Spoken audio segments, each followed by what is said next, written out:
Shu'aibah menuju negeri harapan ini. Coba bayangkan dirimu berada dalam situasi itu. Bukankah sangat sulit melakukan perjalanan seperti itu? Kamu tidak tahu apa yang menantimu di tempat yang akan kau tuju. Dan yang paling utama, kamu harus meninggalkan orang-orang tercinta, rumahmu, tanah airmu, dan yang bisa kamu bawa sangatlah terbatas. Terasa sangat berat, bukan? Namun bagi para sahabat, tak ada yang lebih berharga daripada agama Allah. Kehidupan kekal di akhirat lebih penting dari segalanya.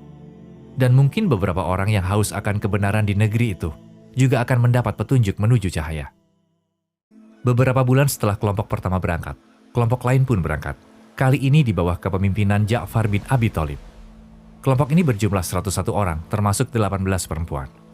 Mereka yang tetap tinggal bukan berarti hidupnya lebih mudah. Faktanya, situasi mereka justru lebih sulit. Mereka semua menjalani masa yang penuh dengan pengorbanan. Lalu bagaimana dengan Rasulullah? Apakah beliau juga ikut pergi? Tidak. Beliau selalu berada di tempat yang paling berbahaya dan genting, tepat di garis depan. Apapun yang terjadi pada beliau, beliau tetap rela berkorban sambil tetap berhati-hati dan waspada. Meski terus diancam dibunuh, beliau tak pernah mundur dari dakwahnya. Beliau pun termasuk yang terakhir hijrah ke Madinah.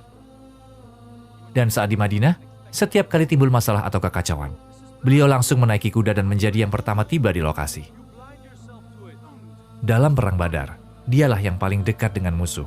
Saat perang Uhud, di momen paling sulit, dialah yang mengumpulkan kembali para sahabat di sekelilingnya.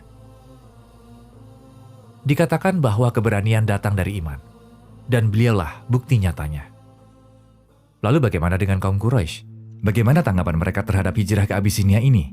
Mereka tak peduli dengan kelompok pertama.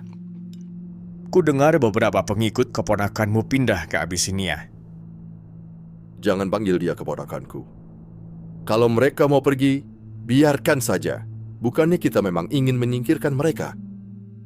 Dan mereka pun diam saja. Namun ketika mereka melihat semakin banyak orang yang pergi ke Abisinia, mereka mulai panik.